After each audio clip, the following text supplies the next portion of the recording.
You have been strong for so long that people stop asking if you were okay. They look at you and see steadiness, courage, and resolve. They call you fearless.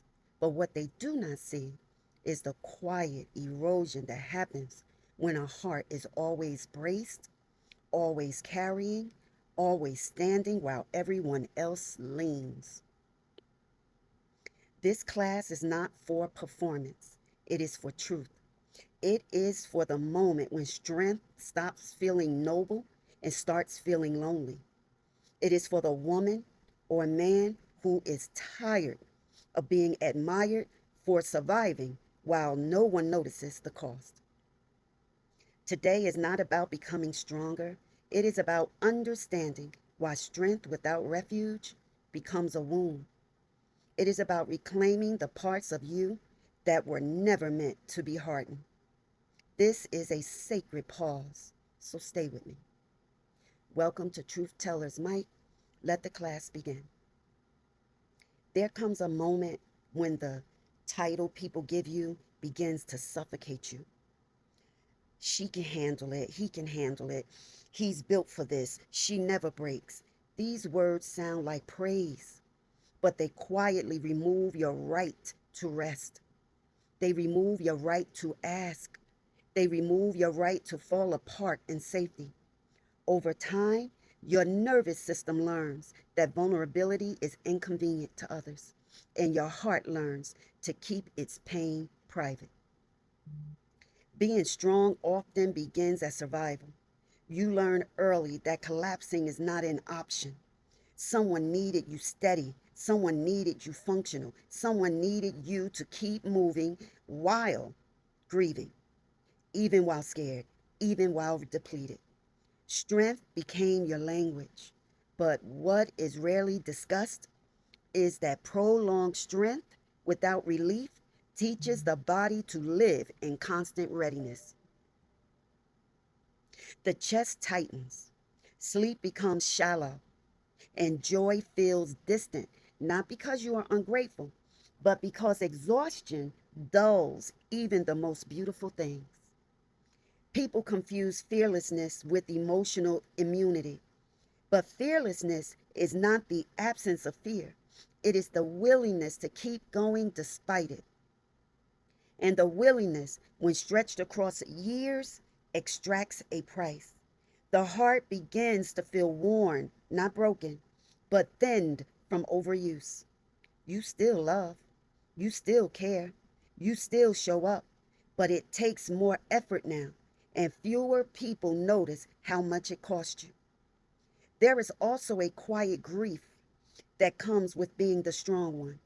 You become the listener, the anchor, the one who others lean on. But when you need support, there is often no clear place to put your own pain.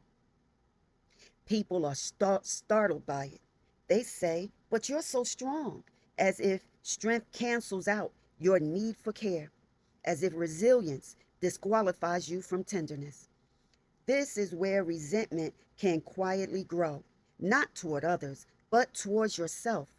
You wonder why you can't keep up the same pace. You judge your own fatigue. You push past your limits because that is what you have always done.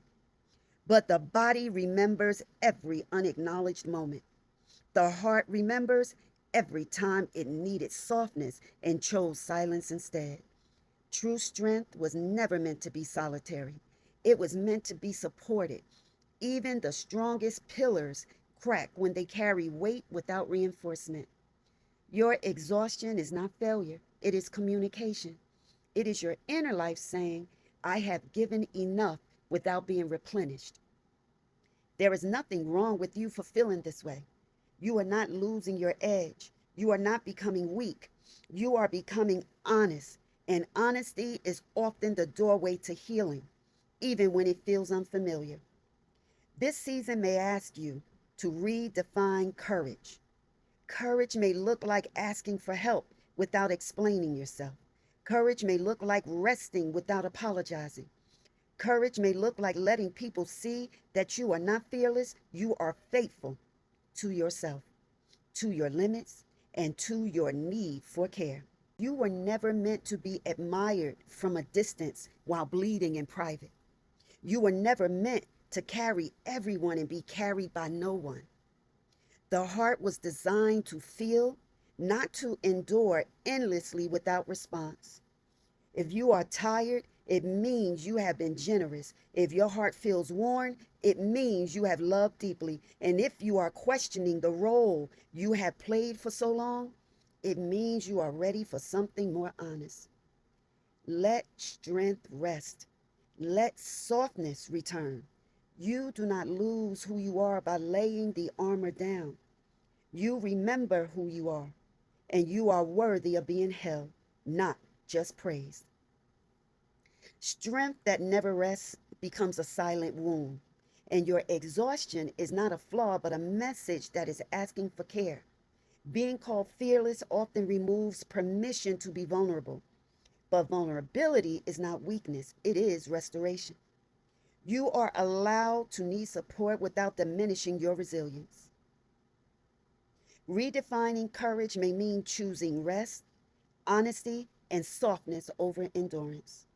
You do not owe the world constant steadiness at the expense of your heart. Your value was never measured by how much you could carry alone. Thank you for visiting my channel. Stay covered, stay conscious, stay undefeated. I'll see you on the next one. Bye bye.